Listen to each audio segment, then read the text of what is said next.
We are moving in the areas that have always made us strong. New data just shows Indiana is about to jump from number 6 to number 4 in America and advance by 2 full percentage points of share of market in automotive production. But at the same time, in 2007, for the first time, another category surpassed manufacturing in terms of new investment in the state. That was information technology. And if you look at the pie chart of the new jobs and the new investment coming to the state, it's beginning to broaden and to provide that wider array of opportunities for our young people and of opportunities for those who will service these businesses. This has been a goal of ours, and we've got so far to go, of course, in every dimension, but the arrows are pointed up, and I do believe the prospects are promising. So what's the next big thing? You know this answer. I hope this room is excited about it. I hope you're half as excited as I am about the prospect of reducing the taxation on property in this state in a huge way.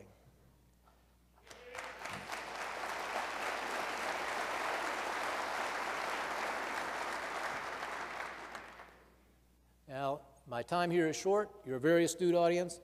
It's probably not necessary to go to much detail, but there are a couple of points I want to make certain have not been lost on anyone in the room. Number one, we are not talking about a mere shift of taxation here. We are talking about a massive net tax cut, by a country mile, the biggest tax cut in the history of the state of Indiana. In other words, we will, if our plan or something resembling it becomes law, as I believe it will, Hoosiers will experience almost $2 of reduced taxation for every dollar raised by a penny of sales tax. How? Because we will use a prudent slice of the surplus, which we have rebuilt and restored through spending restraint to state government. And secondly, by imposing absolute ceilings on what any kind of property can be taxed at, we will deliver a second round of tax relief in those areas that need it most and where taxes are highest today. So that's point one. Number two, please know that there is reduction, real and major reduction for every class of property here. Some suspected at the outset it might not be true, but it is, and it was always our intention. The latest data says residential property, on average, 39% reduction. Rental property, on average, 27% reduction. Personal property of business, on average, 21% net reduction. In other words, the effect, all in, of our plan is a major tax cut for every sort of property in the state and permanent protection going forward against getting out of hand again. Those of you in commercial real estate, I assume would say what every business person knows, and that is that certainty has a value all by itself. And this was one of my thoughts in opting finally for the cut and cap approach. That yes, we will cut as far as we can without doing anything that is counterproductive to the Indiana economy, and then we will try to establish certain ceilings absolute as an insurance policy so that prudent business planners can make investments and not worry about ballooning costs going up and down. Our plan does not permit any shifting in the old-time sense of tax burden from one category to the other, and most importantly, it includes real spending controls on the local spending that drives property taxes. I hope that this has frustrated you in the past. I hope you have noticed how perverse our system in Indiana has been in two fundamental ways. Where else in life, in your business, in your family, in your customer's business, where else does one take a chosen or a preferred rate of spending and match revenue to it? Wouldn't you love to have a business like that? Immediately pass along every cost in your wildest dreams to your customers with no recourse on their part. And secondly, in what business that you know, in what realm of life do you know, where nobody adds it all up? Yeah?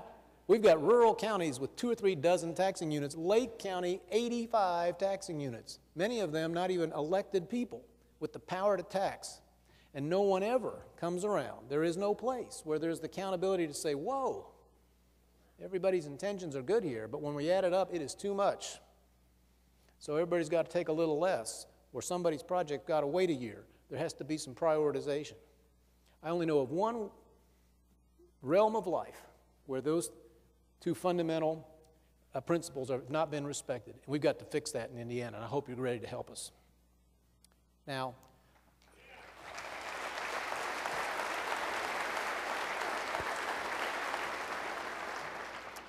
I just want to close by, first of all, commending you for what your industry has done and the central place it occupies in the prosperity of our nation, but especially our state and this part of our state. And may it always be so. I'll tell you, and I guess I've probably said it on previous visits, we do not think in sectoral terms. That is to say, I don't think it's my assignment to help your business or any one business. Our assignment is to try to create the conditions and the results that lead to a more prosperous, promising future for every Hoosier, and that requires success in your business. But our job, whether in building a sandbox or going after specific targets at the IEDC, is simply to get the business inside the state. You go get it, compete with each other, and help us sell the virtues of Indiana, which you do so very well. But our responsibility, as we see it, is to every Hoosier and to every enterprise, whatever its nature.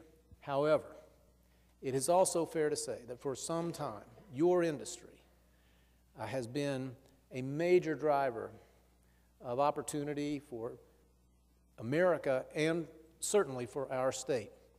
And now, if we can take the huge step forward in property tax reduction, in overall tax reduction that I've outlined for you, I have to believe that it will be of benefit to everyone and to every business.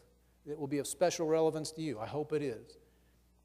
You know, if the national economy is going to go soft on us, as there are so many indications, I can't think of a better time to leave several $100 million in the pockets of Hoosiers, who are the customers of business, the customers of many of your customers, who are the consumers of products that our businesses produce and the services they produce. And so this is a great moment for our state, and I submit to you for your business. I think we are very close to achieving it. I couldn't be more encouraged than I am about what has happened since our plan was offered up in late October. But it will not happen automatically. And as obvious as it is to me, and I hope to you, that Indiana has a chance to really seize a huge economic opportunity here.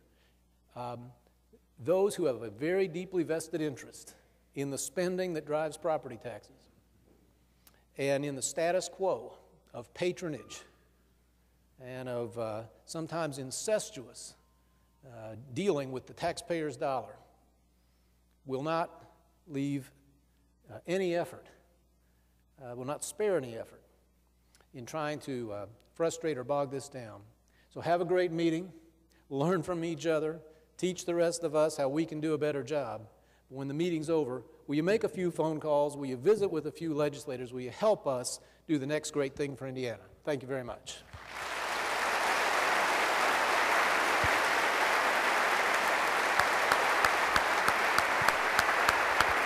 Well, thank you. Thank you again, Governor. Thank you again, Governor, for taking time out of your busy schedule to be with us today. I enjoyed it. We greatly appreciate your creativity for change to make Indiana a better place, and we look forward to your State of State address next Tuesday.